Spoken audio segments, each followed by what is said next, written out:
Welcome back, চলে এসেছি নতুন একটা ভিডিওর সাথে। আমি এখন ভিডিও অনেকটা কমই দিই, তো ভিডিও এখন দেওয়া হয় না সেরকমভাবে। তো আমি আজকে তারাপীঠে এসেছি, তারাপীঠের একটা ছোটো করে ভিডিও আমি ইউটিউবে পোস্ট করছি, ঠিক আছে? তোমরা দেখবে। আর এখানে কীভাবে আসতে হবে সেটা আমি একবার একটু বলে দিই। তারাপীঠে আসতে গেলে তোমাকে শিয়ালদা দিয়ে ট্রেন আছে সকাল 6:50 এবং মাত্রাতে তুমি আসতে পারো, কিন্তু সকাল 6:50 যে ট্রেনটা আছে কাঞ্চনজঙ্ঘা, ওই ট্রেনটাতে আসলে তোমার একটু তাড়াতাড়ি হবে, 1 ঘন্টা আগে পৌঁছতে পারবে, ঠিক আছে? 10:30 থেকে 11টার মধ্যে তোমার ঢুকে যাবে। যদি লেটও থাকে তো 11টার মধ্যে ঢুকে যাবে। আর মাত্রাতে যদি আসো 12টা সাড়ে 12টা কি একটা বেড়ে যাবে, ঠিক আছে? তো এইভাবে তোমরা রামপুরহাট আসবে। রামপুরহাট থেকে আমরা অ্যাভেলেবেল গাড়ি আছে, গাড়িতে করে তোমরা তারাপীঠে আসতে পারবে, ঠিক আছে? তারাপীঠে পুজো দেওয়ার আমরা 500 টাকা লাইনও আছে এখানে, আবার এখানে ফ্রি লাইনও আছে। হ্যাঁ, পুজো দিতে পারবে, কোনো অসুবিধা নেই, ঠিক আছে? যদি ভোগ খেতে চাও তো ভোগও খেতে পারবে এখানে মায়ের মন্দিরে, ঠিক আছে? আশা করি তোমরা সবাই খুব ভালো আছে, আমিও খুব ভালো আছি, ঠিক আছে?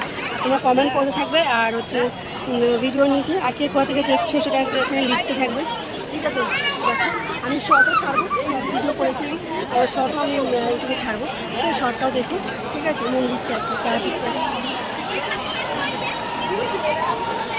এখানে আজকে প্রচুর বিয়ে হচ্ছে, এখানে অনেক বিয়ে হয়, হোমযজ্ঞ হয় এখানে, তারপরে বলি হয়, অনেক কিছু হয় এখানে।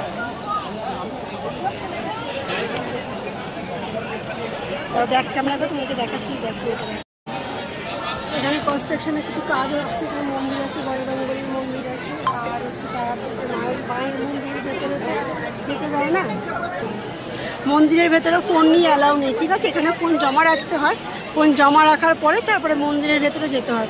তো এটা মন্দিরের বাইরে থেকে ভিডিওটা আমি করছি, ঠিক আছে?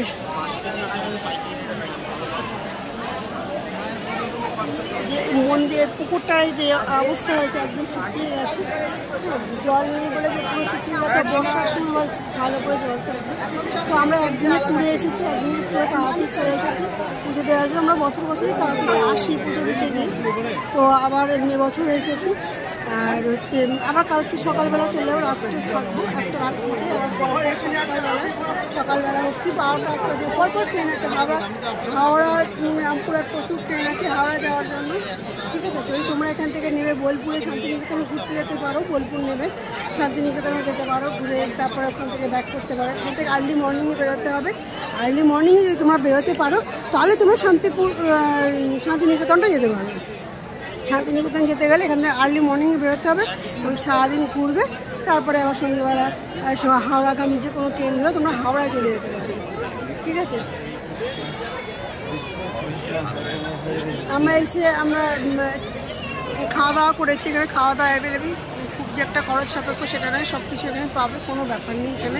এখানে হোটেল ভাড়া মোটামুটি 400-500 এরকম হোটেল ভাড়া আছে। আর মন্দিরের খুব কাছে থাকতে গেলে 1000 টাকা, 800, 1000, 1200 এরকম হোটেল ভাড়া আছে, ঠিক আছে?